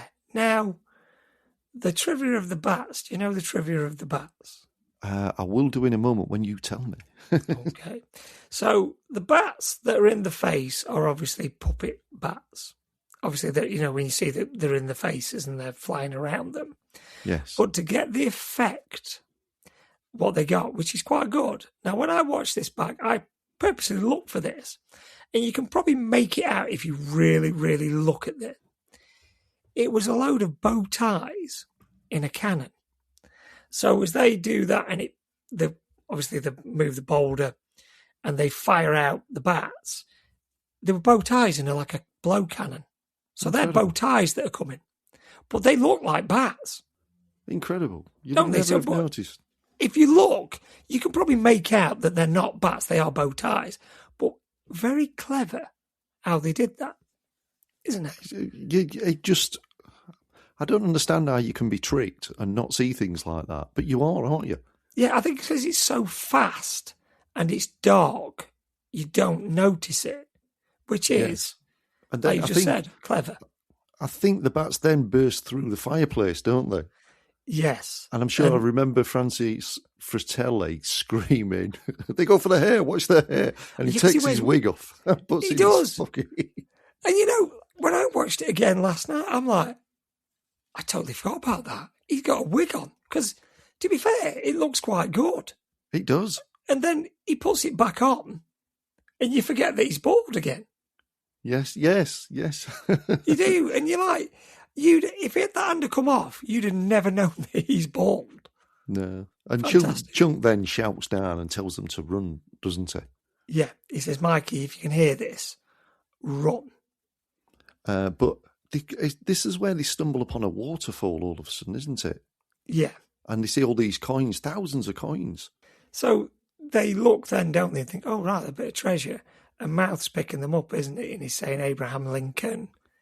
And he's saying other ones. And does he say Martin Sheen? He does, yeah, for President Kennedy. And he does look a bit like him. Yeah. And I quite agree with what Steph says here. Now, I thought this was good because obviously Mouth is wanting to put them in his pocket. And she quite rightly says, no, that's wrong. When you throw, like we've all done it, you throw a coin down a wishing well, you make a wish, don't we? Yes. My kids have done it. Your son's probably done it. You've done it. And she's quite right here when she says, no, put it back. That's somebody's wish. Which is... Yeah, when you look at it like that, it's true, you're stealing somebody else's wish. You're stealing it, yeah. It's not yours. Leave it. So, but above, Mama Fratelli tells the boys to put Chunk in with his brother. Yes, they do. They get in there. No, we skipped a scene here, haven't we? The bit where they're at the bottom of the wishing well. And what happens when they're at the bottom of the wishing well? Oh, right, yes, they start shouting up, don't they? Someone throws a coin. Troy throws a coin down. They throw it back up. Don't they? Because he catches it. Oh, he says something, doesn't he? What does he say? Make a wish. Yeah. And he wishes he could be with Andy or something. The coin comes back up. Make it with Andy, then he catches it and he looks down and then they find there and he lowers the bucket to bring them up, doesn't he? But this is where they say, no, this is our only chance at this. So then they stay and decide to go on the adventure. Yeah, and because like you say, the bucket comes up with Andy's jacket on it. No, Troy's jacket. And I thought that were really good, that. I thought he can hear Andy down below and he sends the bucket down for her, doesn't he? But all that comes up is Troy's jacket. That she's been wearing. Yes, Troy's letter jacket. Now, getting back to what you just said, is she with Troy or is she with Brand? You don't know, do you? Because if she's got his letter jacket on, that would make you think that she was with Troy. Yeah, you don't quite know, do you? You don't know. And then we pan to Chunk, who is now in with Sloth. Now, Sloth is watching a film on the TV. Do you know what that film is, Darren? I don't know what film it is, but I know it's Errol Flynn. Errol Flynn. It is. It's an Errol Flynn. It's from 1935. It's called Captain Blood. Captain Blood. I've heard of Captain Blood, actually. Yes. So it's a pirate film. So all the way around this film, you're getting little nods to pirates because he's watching that. And if you look at Sloth's T-shirt, it's an NFL T-shirt, the Pirates. Something Pirates. I'm not really up on my NFL. Oh, but it's an NFL shirt with a pirate on it.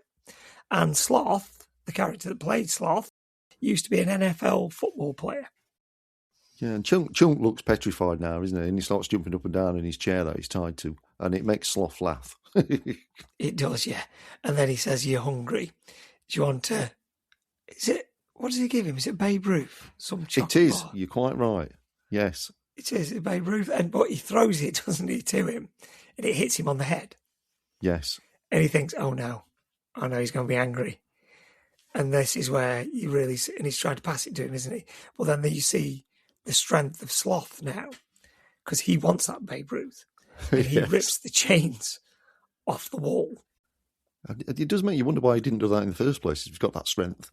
Exactly. And then, obviously, it pans back to the Fratellis, and this is where they're now coming down. So Sloth and Chunk have introduced themselves, haven't they? I'm getting ahead of myself. Yes, they have. And I think he says, me, Chunk, doesn't he? Yes, you, Sloth. And then he kind of pats him nicely and knocks him flying. He does. He picks him up, doesn't he, and kisses him. Yes. He picks him up fully in the chair, still in the seated position, and kisses him. So, yeah, and then they're off, aren't they? Because then they're getting out, aren't they, Sloth? So then, obviously, the Fratellis are going down and they're chasing. And then it cuts back to the boys.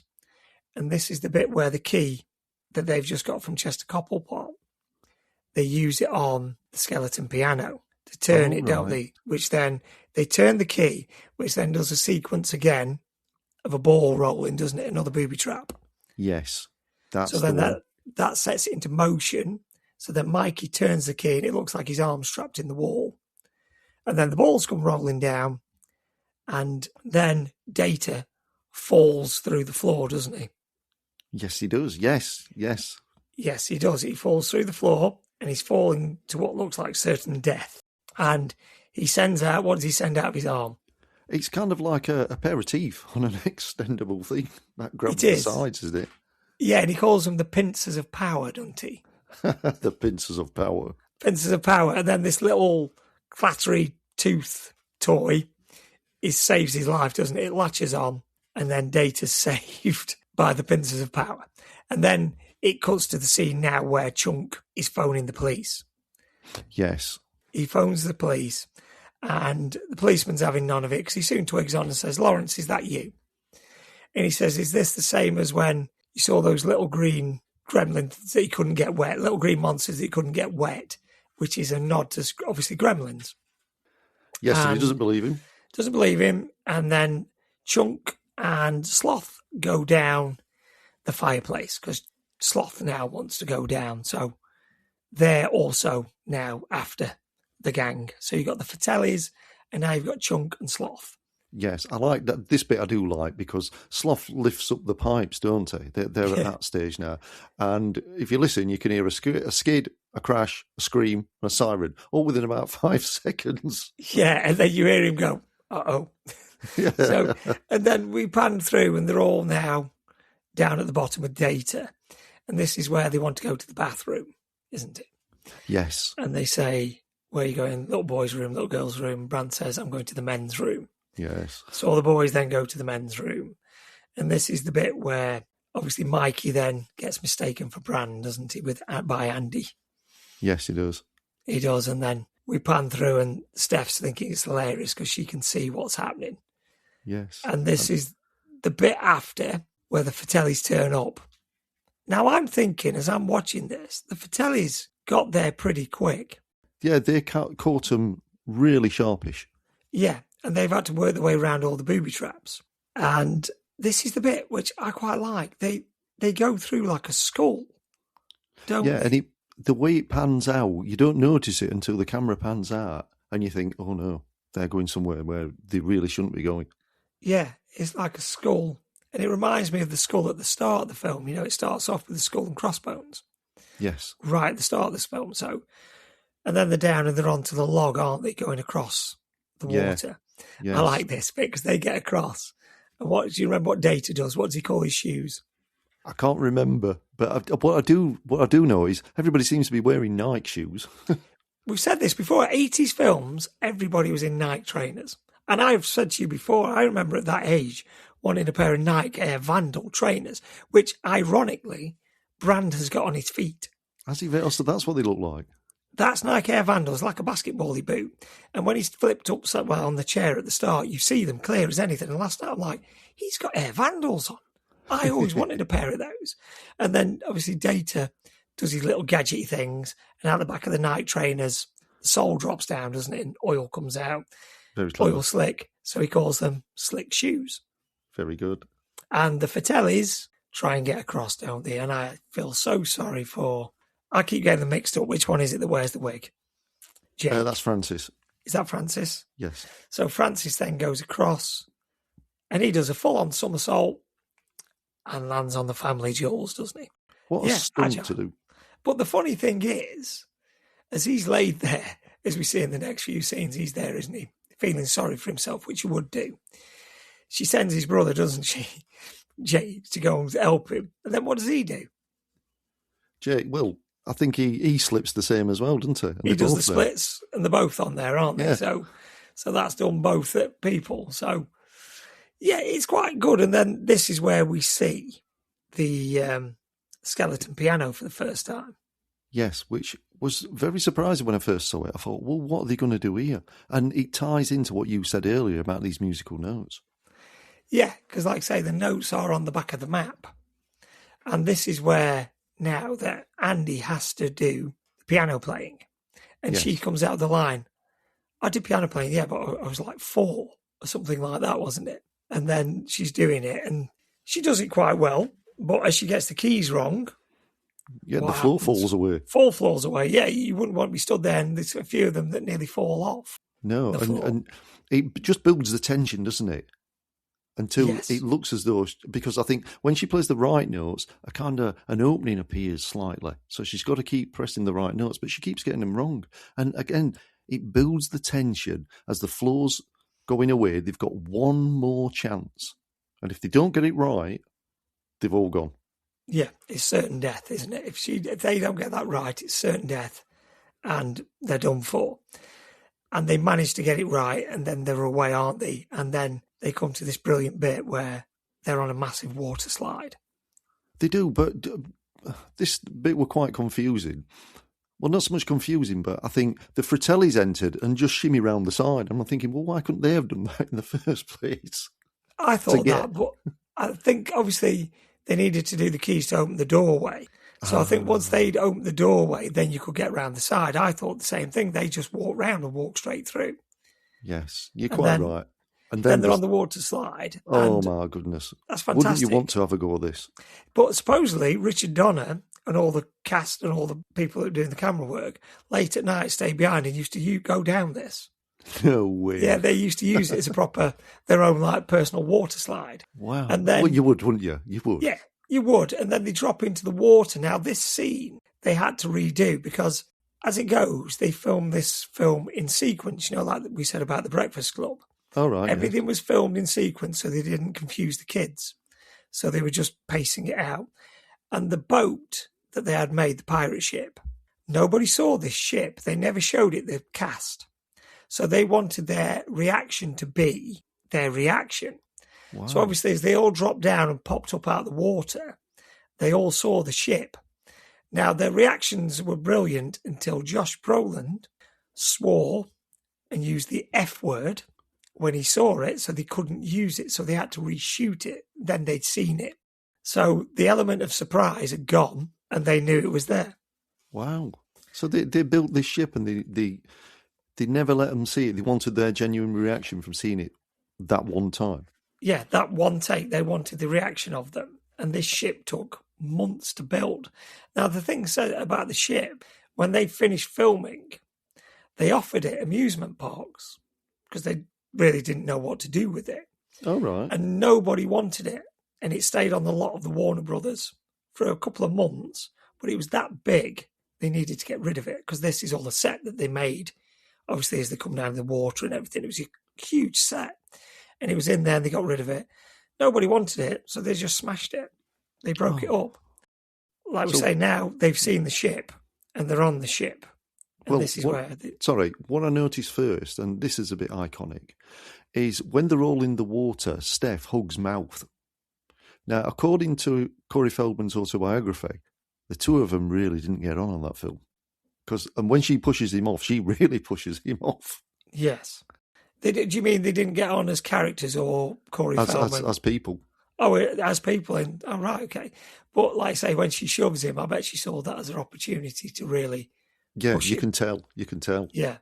Yeah, and you're right. They all climb aboard the Inferno then, don't they? Yeah, and now we're looking for the treasure.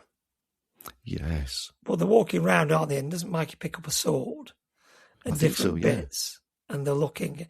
And I think is it Data that stumbles across where One-Eyed Willy is by accident? Yeah, I think he falls through the deck, doesn't he? He falls through the deck and then he pulls something which opens a hatch. Which is where he is. So then they go up. And now the bit, I don't know if you know this, the bit where Mikey goes up and he gives like a little speech, doesn't he, to One-Eyed Willy? Yes. That's in the actual treasure room, isn't it? It's in the treasure room as he goes up. He's talking to One-Eyed Willy. Now, as the story goes, that wasn't scripted. Chris Columbus, was it Chris Columbus? He was part of this as well, which he did a lot with Richard Donner, didn't he, and Spielberg back in the 80s.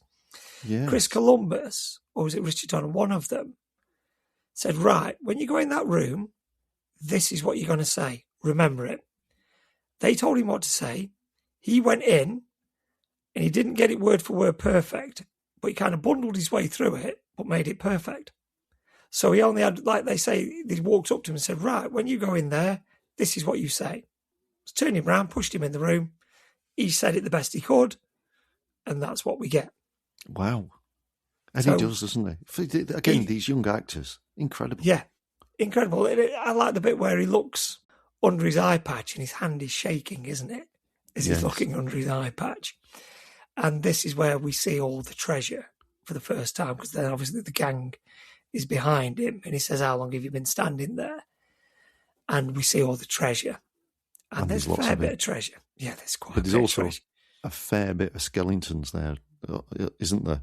Yeah, because didn't he say earlier on in the film that One-Eyed Willy, once they were barricaded in and couldn't get out, he killed all the pirates, all his crew, so they couldn't steal the gold? Yes. But isn't Chunk or is it Bran that says, well, how did the map get out and how do we know about it? So then they're there and they get it and then they see the opportunity now, don't we, to fill the pockets. Yes, and Data goes for kind of what we believe to be One-Eyed Willy's share, and he's stopped into by Micah and said, no, that's Willy's. Save it for Willy. It's quite a good thing that he did, because later on when the Fratellis grabbed them, obviously that's a booby trap as well, isn't it? Yes. So they're just loading up, and the jewels and the coins and the gold. You've hit the jackpot there, haven't you? And then they get it, but who's right behind them? It's the Fratellis. Fratellis now. I like this bit because they get them out on the deck, don't they? And they tie them up.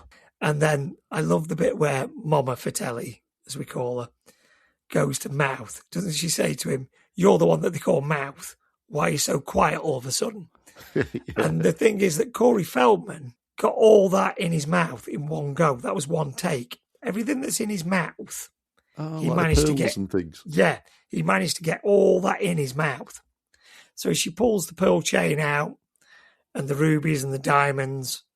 That was all in there. Because she even says, doesn't she, wow. Doesn't she say, oh my God, or something? How much have you got in there? That's all in there. And then they're tying them up. And she makes them walk the plank, doesn't she? Yeah, she makes Andy walk the plank. And then obviously Andy goes. And then obviously she says quite rightly, I can't swim with my hands tied. And who comes to save her? Brand. Brand then dives in after her to save the day. And then it's just like a pirate scene, isn't it? She stood there, right, going, who's next? Well, then who appears? Hey, you guys. Hey, you guys. He's doing his best Errol Flynn impression, isn't he? Yes, he is. And he slides down the sheet with Chunk. And he swings across. and he swings across, doesn't he save? Who does he save? Is it Mouth and Steph? Yes. Yes, he picks them both up at the same time, I think. He does. And then they shout Chunk, don't they? And he says that line, I'm not Chunk, I'm Captain Chunk. Yeah. And he's got his pirate's hat on. Where did he get that from? I don't know. And then they all dive in, don't they? And I like this bit because Steph sucker punches the mum, doesn't she?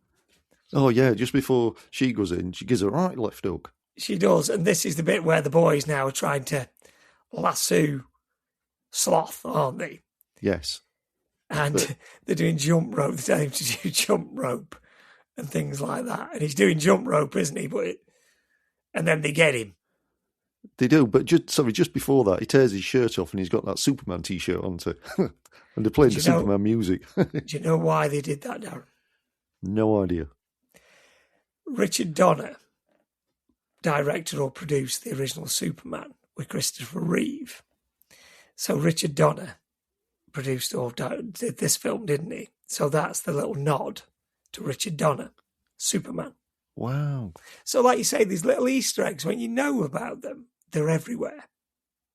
Like you say, there's the little nod to Indiana Jones, I think. There's the nod to Gremlins. There's the nod to Superman. And like you say, they're everywhere. Yeah. But Sloth bangs the two Fratelli brothers' heads together. They're out for the count. And again, what I can't understand, and maybe it's because I'm not that age anymore, is Brand's in the water with Andy. They start sharing a kiss, and she asks, where's your braces? But why are they kissing in the water? They could drown. Oh, well, see again, Darren, Brand's taking his opportunity. Or has Andy taken hers? Yeah, can't fault him. Can't fault him. Go for it, mate. You've earned it. And now they've got to figure out how to get out. Yeah, because he's tied his brothers up and he's hoisted them up high, hasn't he? And then it kind of goes to have a rather nice conversation with his mum, who starts singing him Rockabye Baby. Yeah, and this is where Sloth remembers, doesn't he, that she dropped him. Dropped on his head. And she says, I only dropped you once, maybe twice. And there is no motherly instinct, is there, when you look at her? Because when she's hugging him and going, you can see her like pull her face, going as if to say, what am I doing this for? Yeah, there's no motherly love there whatsoever. And then he does the right thing. He picks her up, doesn't he, and throws her in the water. Yeah, get in there. And I love the bit where then he dives in himself. Does a great dive. Oh, it's fun. Yeah, 10 out of 10. Be a 10 from me if I was scoring. And then, like I say, it pans back to them and they've got to try and get out. Yes, but doesn't Mikey want the treasure? Or is it Brand who says, we've got to leave with something? I think it's Mikey that says we've got to leave with some of them. Brand's saying, no, we've got to get out. Yes. We've got to go. We could just leave it. Just And leave like you say, we've got to go. Mama Fratelli has climbed on board and she's cut her sons down, hasn't she? Yes. And this is where they go and try and steal the treasure. Yes. They go back in, and this is where they do it wrong, because they pick the gold out of One-Eye Willy's scales, don't they? They do, yes. Big mistake. Oh, absolutely. But it's greed, isn't it? It is. It's total greed on what they want. And this is the pirates probably knew by putting the best treasure closest to the traps that if you were going to come and try and get it, this is what you were going to go for, and you were going to get nothing. Yeah, it's the first one you go for. And then obviously they trigger the booby trap, and obviously the ship starts to break up inside, doesn't it? Things start to fall. Yes, and is it Data who lights another candle? And this time it really is dynamite. Yes. And they take cover, and the whole place starts to come down. Yeah, it dislodges like a boulder, doesn't it, which covers the hole, which then they can't get out of. But then who's there to save the day? It's good old Sloth. Sloth. He holds it up, and they all get out. And Chunk's the last one to go, isn't he? Yes. And he's wanting him to stay, and he can't come. No, it's sad, this bit. It is. What you appear to be sad. Yes. And then they've gone, and obviously Sloth can't hold it anymore, so he has to obviously put it down. And I'm thinking all the time he's trapped now, back where he were with his brothers and his nasty mum. Yeah, she's not nice, not at all. And then you see the bit then where the ship dislodges itself and it's starting to move. The anchor comes up, isn't it, from all the booby trapping? And it is, yeah. That's obviously now the anchor comes up, so the ship starts to move. And what I don't understand is, as soon as the ship starts to move, the wall collapses. It does. For it to get out. So, they'd have probably been better trying to pinch One-Eye Willy's treasure, because it would have opened the gap, So, and then we're on the beach. We see the gang, don't we, on the beach? Yeah, but all I took from this is, I remember in the 80s, those quad bikes that the police are driving, with the massive wheels. I always wanted to have a go on them. But looking at them now, the ages we are, they're not safe. They can't be. You know what I mean? That can't be safe. They'll fall over. Correct. And did you notice 2 police officers arrive, and one of them with the grey hair is Richard Donner? Yes, it is. I was just about to say that to you. Yes, he's there. He makes a bit of a cameo. And then we see the kids and we see the parents. Now, did you notice anything with the parents?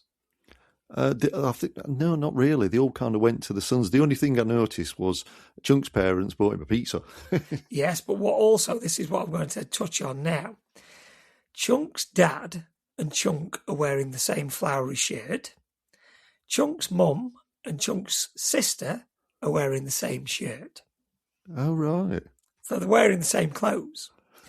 And then it pans to Data, and Data's dad with his invention. You can see where he gets the invention side from. Oh, yeah, that camera. His camera. Doesn't work. No. Doesn't work. And they're all reunited with the family. And then which I don't get, a load of reporters turn up. Why do the reporters turn up? I suppose that if they were missing kids and then it's been reported to the police by the parents, and reporters just get in there, don't they, wanting a story? They do. And then the reporters are asking them questions. Now, Data says something on his answer. Do you remember what he says? It doesn't make sense to this film. He said, what was the scary bits? And they were saying, trade pirates. Data says, the octopus. Do you know why Data says the octopus? I never noticed, no. He says the octopus was the scariest thing. And there's a scene cut out of this, and I'm quite glad they cut out, because it does look ridiculous now when you look at it. But I've seen it with this scene in. As they fall in the water at the start when they go in, a giant octopus appears. Oh, right. And the way they get rid of the octopus, Data dives down and puts a cassette tape in, playing music in its mouth, and it dances away. So it's this big purple octopus. And that's why he says the line, the octopus, but they never took that line out. No, I never cottoned on to that at all. So if you look at deleted scenes, if you're on YouTube, whatever, and put Goonies octopus scene, you'll see it. What, the actual octopus in the scene? The scene, yeah. So if you're ever on YouTube and you're looking, have a look, it's on there. I will. And And then the Fratellis then show back up, don't they? Yes, they do. And the police go for them, don't they? And they Yes. try to arrest Sloth. And what do all the kids do? They get round him and say, no, he's not the bad guy. They are. Which I thought were brilliant. Yeah, they're protected. But what did Sloth do? He picks up the policeman with one arm. He does, yeah. And he holds him up in the air. And everyone's like looking, going, wow. You know, and then true Fratellis, they all start arguing amongst themselves. Yeah. And then this is where Chunk says to Sloth, doesn't he? You're going to come and live with us now. Yeah, I'm going to take care of you because I love you. And I'm at this point, even when I watched it in the week, I'm trying not to have a planes, trains ending moment. No, don't do it because it gives it humanity on this podcast. Don't. And I'm thinking, you know what?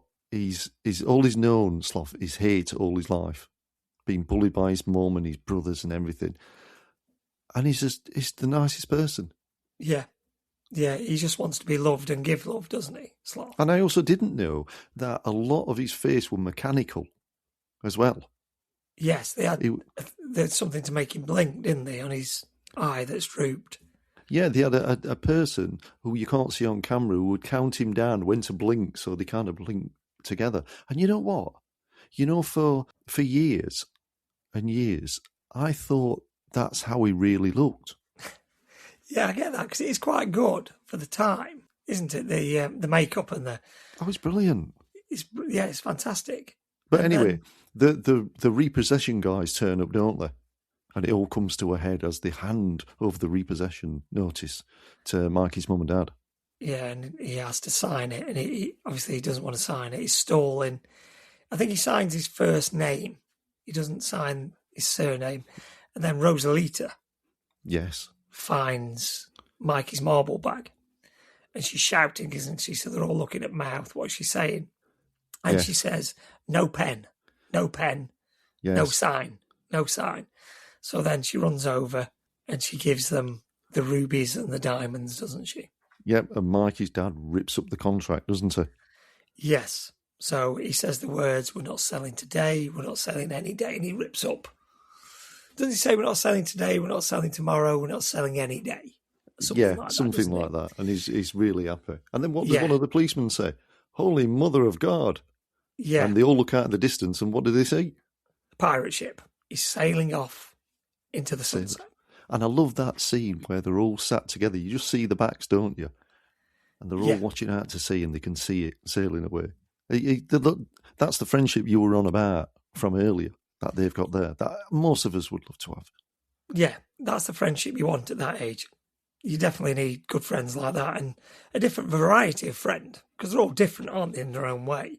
We're all different, aren't we? Of course we are. But Mikey waves goodbye, doesn't he? Waves goodbye to Willy. And it's brilliant scene. Oh, yeah. Fantastic. Like I say, with the ship, I don't know why somebody didn't do something with it. Oh, but where would you keep that? I can understand if it were a theme park, and then they might be able to, earn some money off the back of it. But maybe it just wasn't as popular. No, you don't think, do you? Like now, it's got such a nostalgia for this film, and like I say, because it was released on June 7th. Did I say, weren't it, in America? Yeah. So now where it's filmed in Oregon, Astoria, wasn't it? June 7th is Goonies Day. Is it really? Yeah. Ah. They have Goonies things, and obviously the 40th anniversary was last year. So they all went to the filming locations and the Goon Docks and all things like that. So people gather every year to celebrate this film because it is iconic. It is. What an adventure of a film. Yeah. What really? Definitely. I love the reason for the treasure hunt. It's Mikey trying to help his mum and dad save the family. What a great kid he is. And can I ask, out of all the kids, which one would you have been? Me? Personally, at that age, Mouth. You know what I was going to say? If you were going to say any other word, I was going to say, no, you'll be Mouth. Mouth. Definitely 100%. Mouth. 100%. Who would you have been? I know who you'd have been. I'm going to go out on a limb here and say you'd have been Data. No, I'd have been Mikey, I think. I was going to say Mikey, but I thought with you being an electrician, all the gadgets, well, you want to know you'd have been an electrician then, would you, I suppose? So, yeah, Mikey, I can see that. Yeah, but it's just... I don't know. I really kicked myself for not watching this back in the day because I know how much I'd have loved it.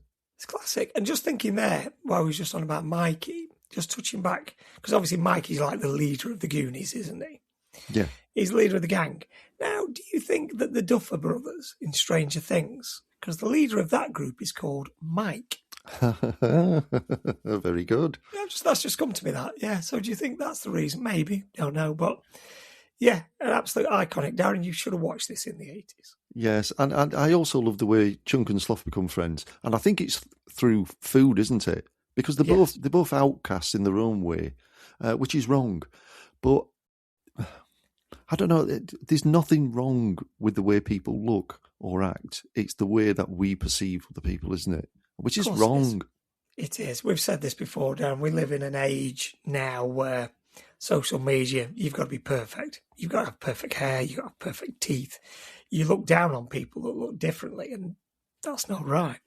No. It isn't right. I've told you before, I say to my kids, you're nice to everybody. It's better to be liked than disliked. Of course. That's the way I say it to them. And you know what? Did you also know that Spielberg threw a surprise party for Richard Donner at his beach house in Hawaii, and he had all the cast flown over? Oh, did he? What a nice guy.